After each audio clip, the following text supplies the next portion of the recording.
परिमाणात्मक अनुसन्धानका मुख्य प्रकारहरूलाई मुख्य रूपमा दुई भागमा वर्गीकरण गरेर अध्ययन गर्न सकिन्छ। प्रयोगात्मक र गैर प्रयोगात्मक अनुसन्धान। यी दुवै प्रकारहरूको विस्तृत नोट तल प्रस्तुत गरिएको छ। परिमाणात्मक अनुसन्धानका प्रमुख प्रकारहरू।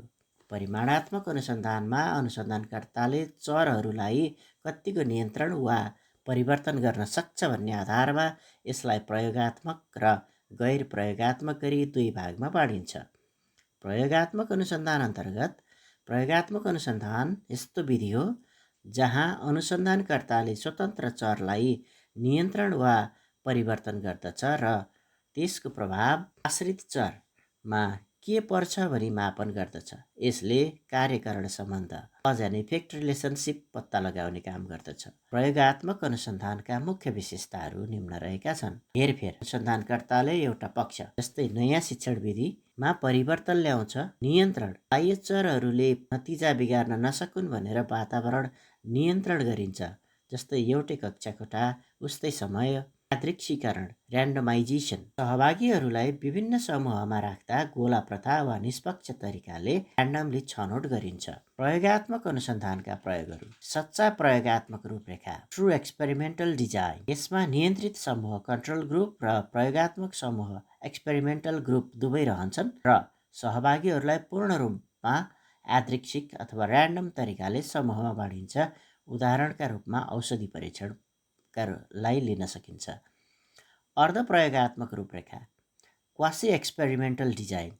यसमा चरहरूको हेरफेर त हुन्छ, तर प्राविधिक वा व्यावहारिक कारणले सहभागीहरूलाई यादृच्छिक अथवा ऱ्यान्डम रूपमा समूहमा बाँड्न सम्भव हुँदैन।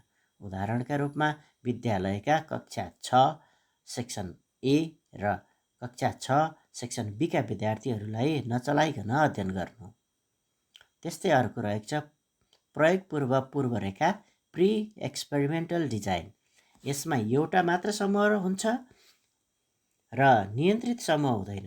यसमा एउटै समूहलाई प्रयोग अघि र प्रयोगपछि प्रिटेस्ट र पोस्ट टेस्ट मापन गरिन्छ। उदाहरणका रूपमा कक्षा 10 का विद्यार्थीहरूलाई डिजिटल एनिमेसन प्रविधिबाट गणित पढाउँदा उनीहरूको सिकाइ उपलब्धिमा पर्ने प्रभावको अध्ययन। यहाँ डिजिटल प्रविधि स्वतन्त्र चर हो र सिकाइ उपलब्धि आश्रित चर हो। यस्तै गैर प्रयोगात्मक अनुसन्धान नन एक्सपेरिमेन्टल रिसर्च। गैर प्रयोगात्मक अनुसन्धानमा अनुसन्धानकर्ताले कुनै पनि चर वा वातावरणमा हेरफेर वा नियन्त्रण गर्दैन। यसमा घटना वा चरहरू जसरी प्राकृतिक रूपमा अवस्थित छन् तिनीहरूलाई त्यसरी नै सङ्कलन, वर्णन र विश्लेषण मात्र गरिन्छ। गैर प्रयोगात्मक अनुसन्धानका विशेषताहरू। चरहरूमा कुनै हेरफेर वा नियन्त्रण हुँदैन। यसले कार्य कारण सम्बन्ध स्पष्ट रूपमा पुष्टि गर्न सक्दैनन्, तर चरहरू बीचको सम्बन्ध वा अवस्था देखाउँछ। यो वास्तविक र प्राकृतिक वातावरणमा आधारित हुन्छ। खमा गैर प्रयोगात्मक अनुसन्धानका प्रकारहरू। वर्णनात्मक अनुसन्धान।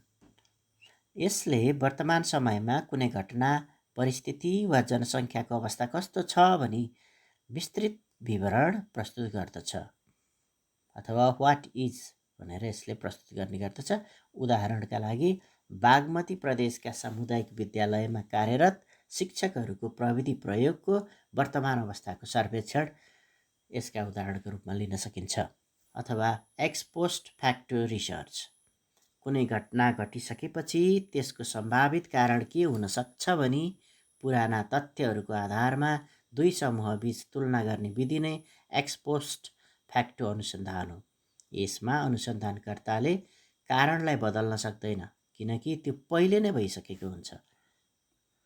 उदाहरणका लागि धुम्रपान गर्ने र नगर्ने व्यक्तिहरूको फोक्सोको स्वास्थ्य अवस्थाको तुलनात्मक अध्ययन।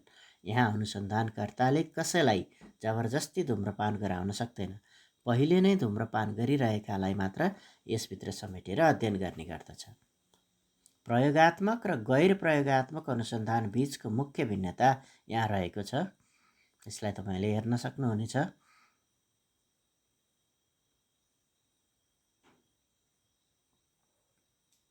र यसको निष्कर्ष रहेको छ, यदि अनुसन्धानको उद्देश्य कुनै नयाँ विधि, पद्धति वा औषधिको प्रत्यक्ष प्रभाव, कज एन्ड इफेक्ट जाँच्नु छ भने प्रयोगात्मक विधि उत्तम हुन्छ।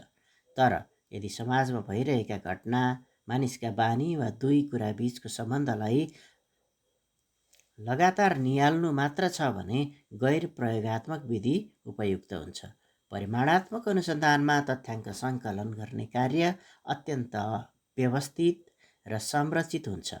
यस पद्धतिमा गुणात्मक अनुभव वा भावनालाई भन्दा मापन गर्न सकिने, गणितीय विश्लेषण गर्न सकिने अथवा विश्लेषण गर्न मिल्ने र सङ्ख्यात्मक रूपमा प्रस्तुत गर्न सकिने तथ्याङ्कहरूलाई प्राथमिकता दिइने गर्दछ।